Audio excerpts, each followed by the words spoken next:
Hello and welcome to the ASEAN Game. I'm your host Ryan Walters, coming to you from a very busy street here in Hanoi, where the food is fine, the motorbikes, as always, are mad, and the football is fantastic. But we are not here to talk about V-League just yet. Instead, we turn our attention back to where it always belongs, on the AFC Cup.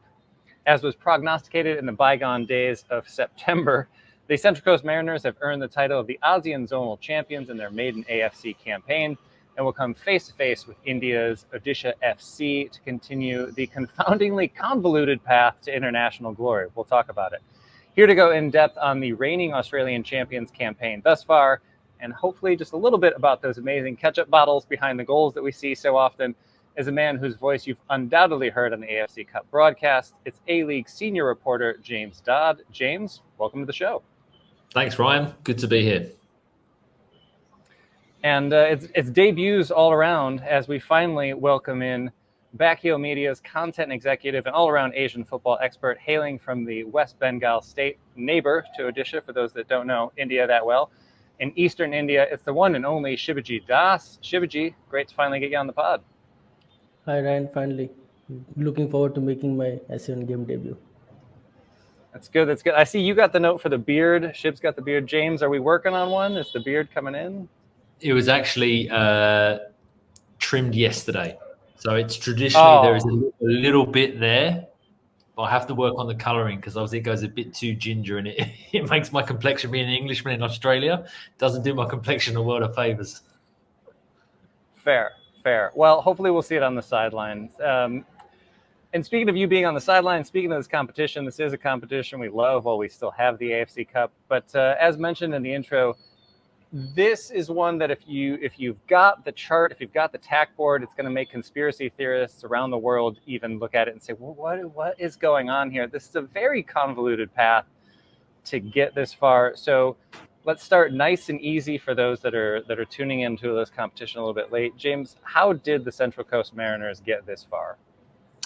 So they were drawn against Terengganu from Malaysia, Bali United from Indonesia, and Stallions Laguna from the Philippines. And I think when they saw that group initially come out, they thought, we're debutants in this competition, but I think the Mariners hierarchy and the playing staff were confident they would at least make it through the group relatively unscathed. But they suffered defeat in their first game against Terengganu away in Malaysia. And I think that shocked a lot of people because although the Mariners did play very well in that game, they probably shouldn't have lost. They came away with a 1-0 defeat. And arguably that really kick-started them and maybe put aside any complacency that they may have had in this competition, because from then on they've been absolutely outstanding. And actually, they recorded some big wins at home against Stallions Laguna and away and home against Bali United. They scored quite a few goals as well. But it all kind of came down to the home game against Terengganu, where Terengganu were actually leading until late in that game. And it was only from a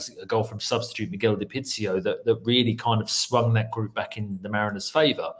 From then on, they went and secured victory in their last group game and proceeded as group winners. And from then on, then came up against a pretty interesting tie against Phnom Penh Crown, who we'd seen also play against MacArthur FC in the AFC Cup here on Australian soil. So they had a good idea about the team they were facing.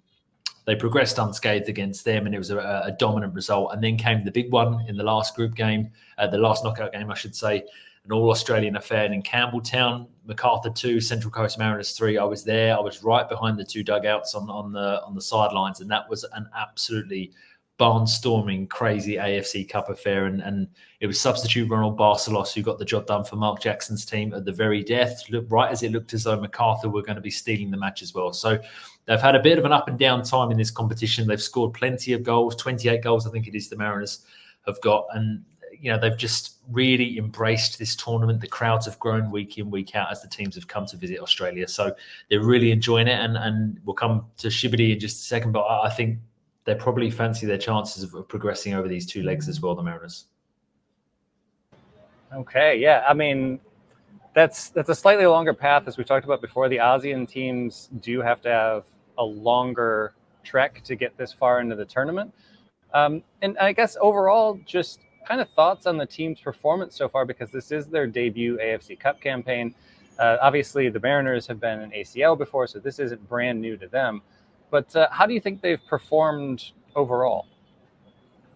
It's a good question because I think with Mark Jackson and a new head coach who they brought in at the start of the season to replace Nick Montgomery, I think naturally for the club the focus was probably on defending their A-League crown as they were champions last year. But I think the longer this competition's gone on, the more that Mark Jackson has been able to get used to either rotating or actually not rotating his team from midweek AFC Cup action into the A-League at the weekend. I think it's really bonded and helped gel his team together because they started the A-League men's season with 4 defeats in a row. And it was really the AFC Cup campaign that was providing the silver lining to them because they were able to score some morale boosting wins, a lot of goals in those games as well. And I think that's really helped them. And I think not only have the fans fallen in love with this competition, it's allowed players like Angel Torres to really get used to playing with his teammates and get used to the style of which Mark Jackson wants. And, I mentioned Ronald Barcelos. He came in recently on loan to the Mariners and has provided probably their moment of the season, scoring that last-minute winner away against MacArthur. So I think they've really grown into the tournament. And I actually think there's no coincidence that since they won their first league game in the league after 5 games, I think they went on a 12-game unbeaten run, and that included some of their AFC Cup action as well. They've been really flying, and I think those games at the start of the season have really, really helped gel this team together, and you're seeing that week in, week out on the pitch now. Yeah, and this is exactly what we want to see out of these international competitions. Like you say, is giving guys new chances and helping the team gel. In and all of that, you did mention a couple of key players there. Is there anybody in particular that's really stood out for you that has shined maybe in this competition specifically or just has really caught your eye? Yeah, I think from definitely with the Mariners lens, I mean, one thing I didn't mention earlier is that they actually lost arguably their best player in January when Marco Tulio, the Brazilian who was scoring so many goals in the AFC Cup, then got to move to Japan. So they've been without him. Hasn't really noticed, the way they've continued the style and the framework that Mark Jackson has implemented at the club. You wouldn't know that they've lost their best player. And I think the man who's really stood up in his absence has been the Colombian Angel Torres. Came in at the start of the season. He's been absolutely electric. And I think when predominantly playing on that right-hand side, left-footed, so he likes to cut in, the danger that he can cause will no doubt have the Odisha scouts and the analysts really trying to work out how best to contain him going into this game, because he has been their most electric player. But also a special mention for Josh Nisbet, the Australian midfielder in the heart of that engine room for the Mariners. He's about 5'4". He's really, really short and diminutive, and it's so surprising how much he offers going forward, but going backwards as well. And he is so vital to this Mariners team. So yeah, Josh Nisbet, but probably Angel Torres is the headline grabber. I know Shib's got a soft spot for Nizzy as well, so I'm sure we'll be talking about him a little bit in the actual preview section. And Shibajee, speaking of guys to watch, before we get to that for Odisha, they had a much more straightforward path to getting here. And again, I'm not in an audio/video format. I'm not going to try to go into the path. This is where the teams are. This is where they're meeting. But it was more straightforward for them. But how exactly did they get this far? Well, compared to Central Coast Mariners, Odisha FC might have had a more straightforward path, but definitely it was more challenging and more fascinating because Odisha started their campaign with a 4-0 defeat against Mohun Bagan at home. And then that was followed by a 2-1 defeat in Dhaka against Bashundhara Kings. So as we know, in AFC Cup, only the group winner is allowed to progress. So that means Odisha were almost out of contention after losing the opening 2 matches. But they didn't give up and got back-to-back wins against Maldivian champions Mazia, which brought them right back on track. And that was followed by the game which probably have decided Odisha's momentum, or whatever you might say, in this entire season, because it was an away game against Mohun Bagan, and as we all know, what a great side it is in India, and Odisha had never beaten Mohun Bagan before in their entire club history. So they went away to Mohun Bagan, were trailing, but then they pulled off a sensational second half performance and went on to win the game 5-2 in what I think is one of the greatest results in AFC Cup's history. For a debutant club to go away in Kolkata and get a 5-2 result, it's like simply incredible. And that was followed by the home game against Bashundhara Kings, which was basically a South Zone final as the top 2 clashed. I was in Bhubaneswar for the game, and Odisha were on the front foot from the beginning. Bashundhara were down to 10 men, and in The second half, just after the hour mark, Odisha found the winner through Murtada Fall, their big centre back. And that's how Odisha became the South Zone champions. And here we are taking on Central Coast Mariners' first ever in India versus Aussie meeting in Asian competitions. Yeah, I think that's another interesting point that we're seeing a lot of firsts here. Before this started, I think all of us were really excited to see the A-League clubs in AFC Cup. I know in the preview show we were anyway. James, I'm just throwing you in there as well because it seems like you're a fan of the competition. Why not?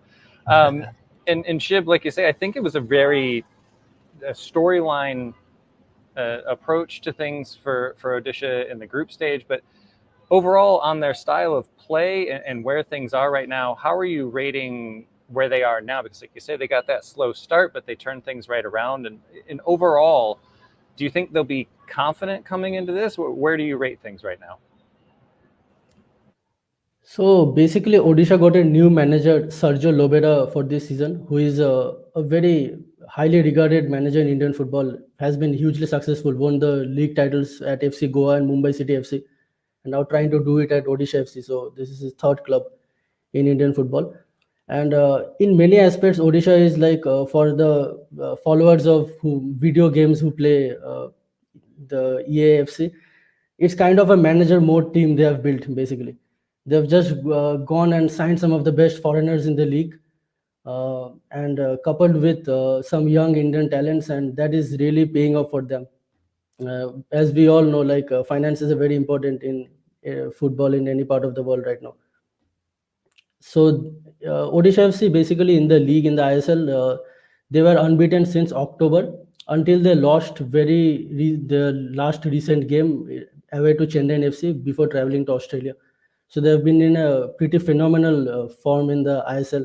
They're still top of the table, have played one or two games more than the other teams, but right now the recent form has been good, and probably the recent loss to Chennai FC, it's more down to the minds being more focused on Australia rather than ISL, which caused them that game. But they're having a great run of form right now, probably the best run of form in the entire club history. That dips into the mailbag questions that we have later as well. So good job getting that one in there. And I think, like you say, they did sign a lot of very key players. There's one in particular, Roy Krishna. I think that a lot of A-League fans will remember that name. They'll remember him. Is he the standout player for you on this squad? I think internationally he'll be one of the more recognized players, but is he the guy who stands out for you on this team, or is it somebody else? We're talking about familiar players from Central Coast Mariners' point of view. There's other than Roy Krishna, I was speaking to Nizi. There's also Sai Goddard, a Japanese player who used to play for Central Coast Mariners. So there are two players that Central Coast Mariners will be like aware of. Roy Krishna, obviously former A-League MVP, very popular in Australia. But other than that, they also have a Brazilian striker called Diego Mauricio, who is a phenomenal striker. He was previously at Mumbai City FC. He's the man who helped Mumbai become the first ever Indian club to win an AFC Champions League match. So he has big experience of playing in big tournaments.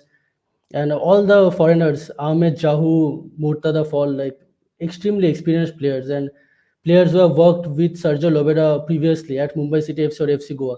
So Lobera has not just gone and signed star foreigners, but also foreigners whom he has worked with before and got success. So he has just tried to bring that winning formula to Odisha FC.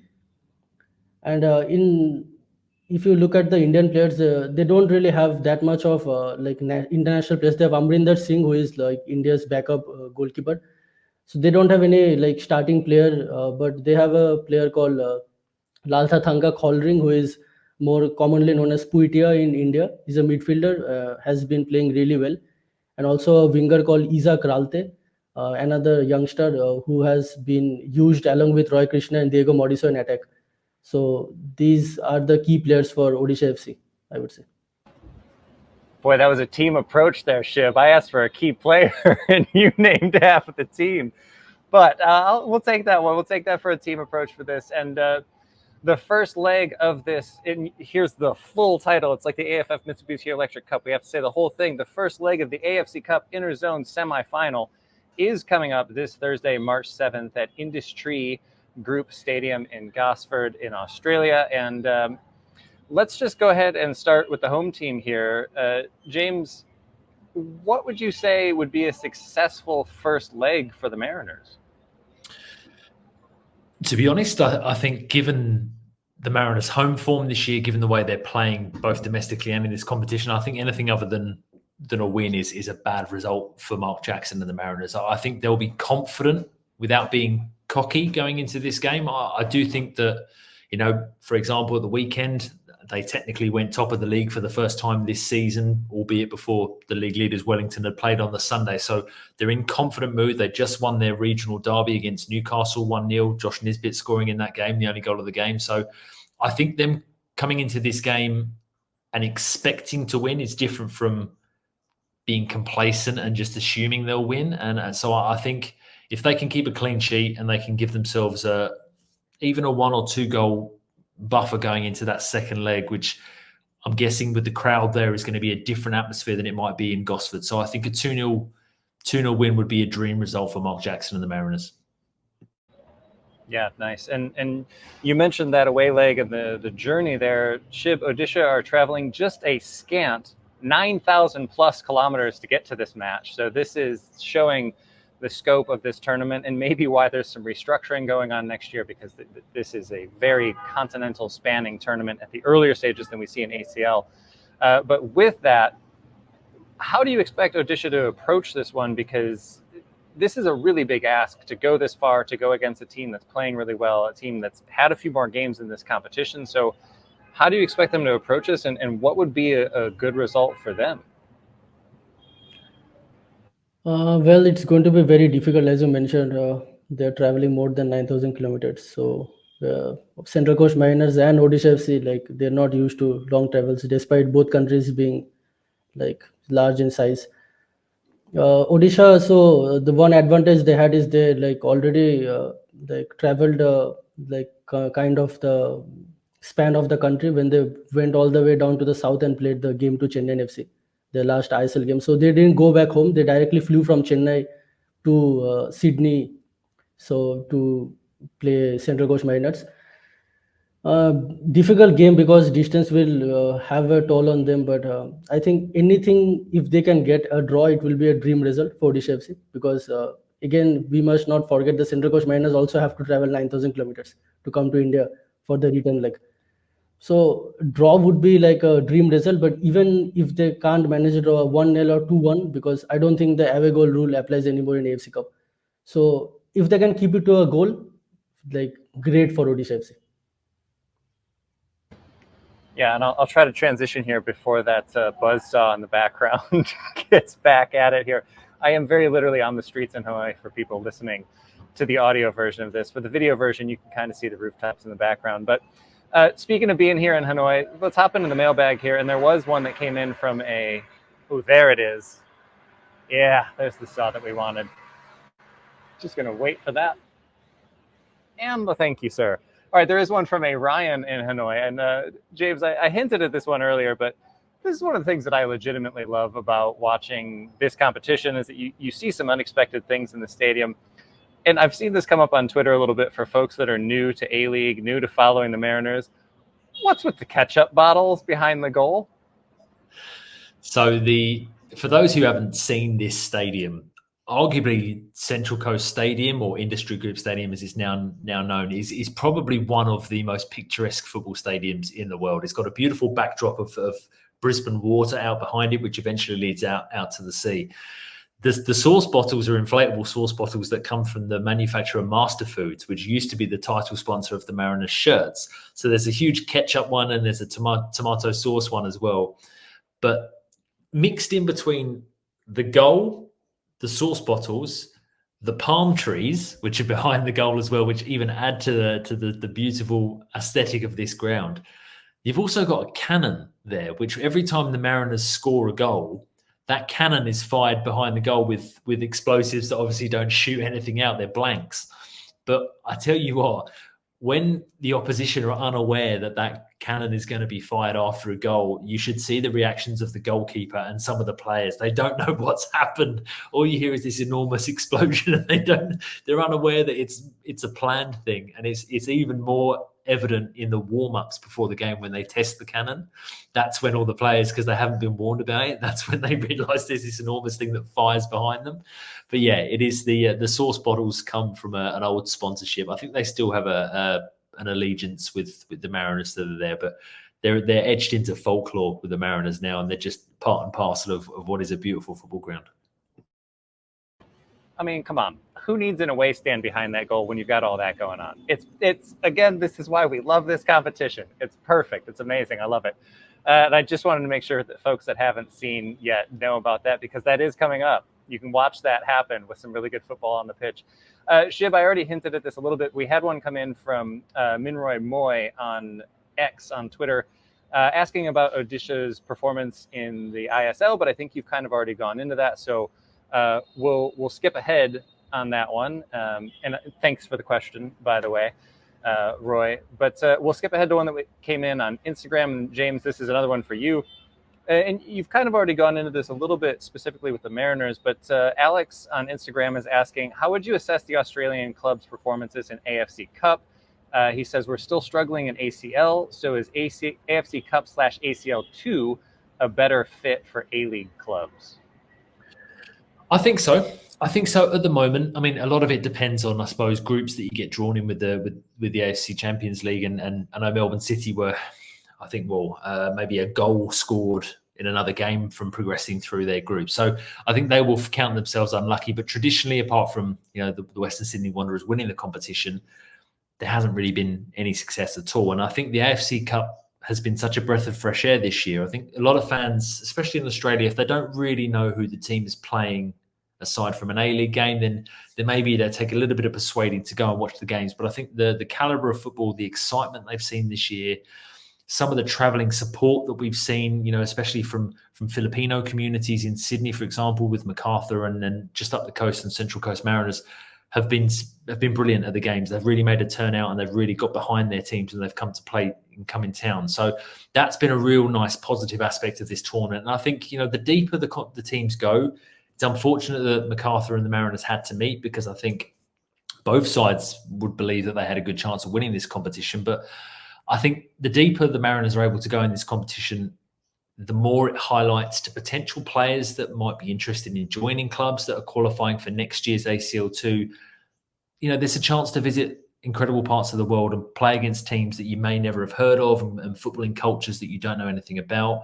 It gives the fans a great opportunity to travel. I know a lot of the Central Coast Mariners fans travelled for the away leg to Bali, because it's relatively close in Australian terms. So it's just been a real breath of fresh air. And I think a lot of the clubs and onlookers from other clubs in the A-Leagues have really wanted the Mariners or MacArthur to do well in the competition this year. So it improves the coefficients. It's good for next year. And I think this is really, hopefully, going to act as a springboard for Australian clubs. Yeah, it's great to see them do well in an international competition. And for those of us in the East, it comes to the next question. Marshall on Instagram came in. And Shib, I'm gonna frame this one to you, because I know that you love AFC Cup as much as I do, and we've talked about it a lot. So I'll start with you on this one, and then James, I do want to get your opinion on this as well. Marshall's asking, do the Mariners need to win AFC Cup for it to be a successful campaign? And Shib, I guess the question that I would ask you as well is, does AFC Cup, do we need a team not from the West to win this, to get this competition? And I know it's going to change the ACL2 next year, and everything's going to change a little bit, but this has been a competition dominated by West teams. Do we need a team outside of the West zone, such as Central Coast or maybe Odisha? Do we need somebody else to win this competition to kind of bring it back into the attention of those in the South and in the East? What are your thoughts on that one?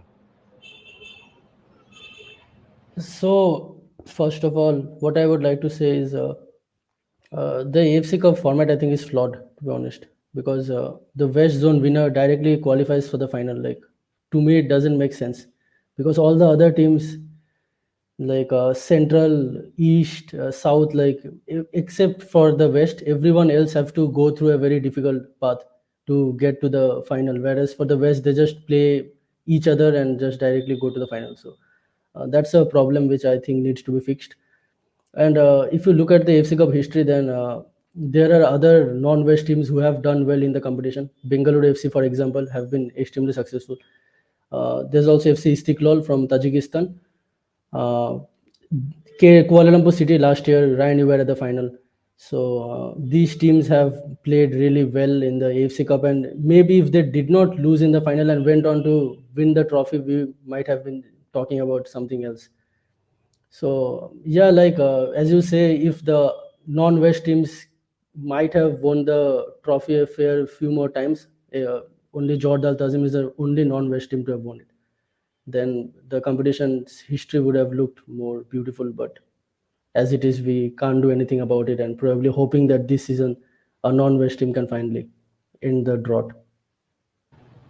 Yeah, hopefully a non-West team can end the drought. And then obviously this is one of the reasons that AFC took a look at things and is changing things up with ACL2. Still don't love the name, but I do like the idea of this being reshuffled and reformatted just to make things a little bit easier.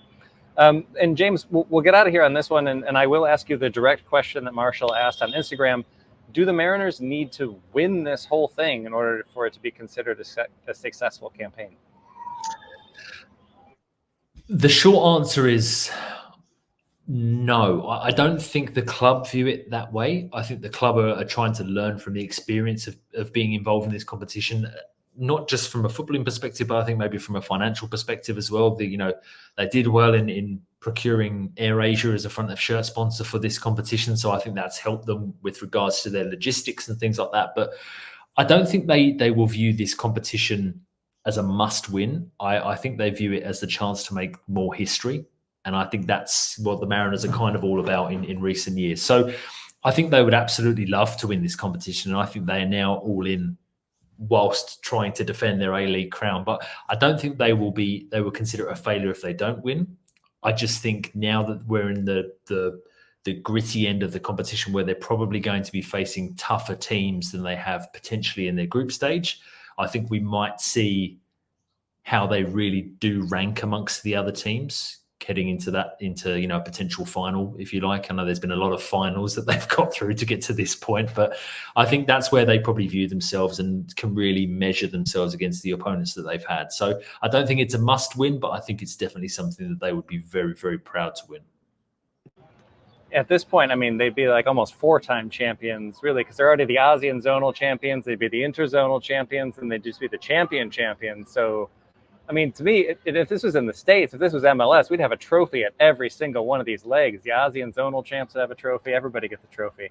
And then they'd somehow figure out how to get Messi involved and force out a hundreds-year-old competition. But we're not going to talk about the U.S. Open Cup. That's a different podcast. Not going to do that.